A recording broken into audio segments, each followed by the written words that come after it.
இப்போ இந்த கப்பால் 1 கப் கடலை மாவு எடுத்துக்கோங்க.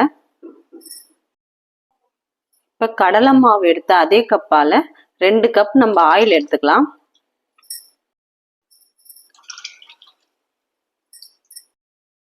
இப்போ 1/2 கப் நெய் சேர்த்துக்கலாம். இப்போ இந்த நெய்யையும் ஆயிலையும் லைட்டாக ஹீட் பண்ணி எடுத்துக்கலாம். இப்போ ஸ்டவ் ஆன் பண்ணி இதை லைட்டாக ஹீட் பண்ணி எடுத்துக்கோங்க. இப்போ லேசாக சூடாயிடுச்சு, நம்ம ஸ்டவ் ஆஃப் பண்ணிடலாம்.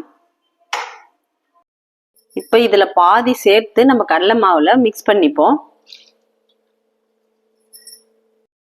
இப்போ இந்த விஸ்கால நல்லா மிக்ஸ் பண்ணிக்கோங்க, கட்டி இல்லாத மிக்ஸ் பண்ணிக்கோங்க. இப்போ இந்த மாதிரி மிக்ஸ் பண்ணி எடுத்துக்கோங்க. கொஞ்சமாக இது மாதிரி நெய்யை அப்ளை பண்ணிக்கோங்க.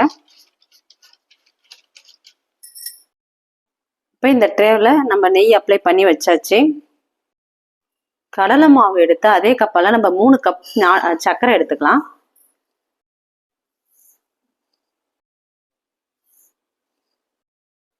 இப்போ அதே கப்பால் 1 கப் தண்ணி எடுத்துக்கோங்க.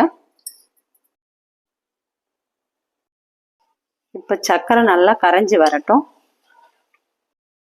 இப்போ இந்த நெய்யும் ஆயிலையும் இருக்கிறத இன்னொரு ஸ்டவ்ல ஹீட் பண்ணிக்கலாம்.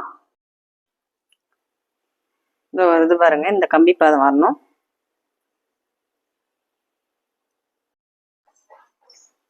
இப்போ மிக்ஸ் பண்ண கடலை மாவை நம்ம இதில் சேர்த்து மிக்ஸ் பண்ணிக்கலாம்.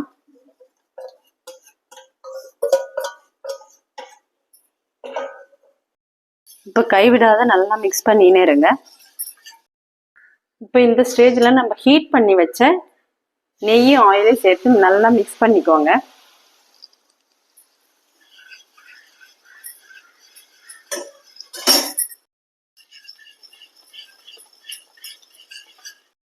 ஒரு 3-4 முறை இது மாதிரி ஆயில் சேர்த்து சேர்த்து நல்லா மிக்ஸ் பண்ணணும். இப்போ இது மாதிரி பபிள்ஸ் வரும்போது நம்ம ஸ்டவ் ஆஃப் பண்ணிடணும். இப்போ இந்த ட்ரேவில் நம்ம ஊற்றிக்கலாம்.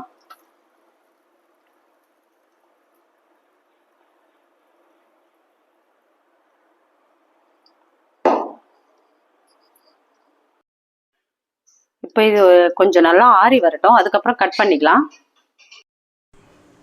கட் பண்ணிட்டா?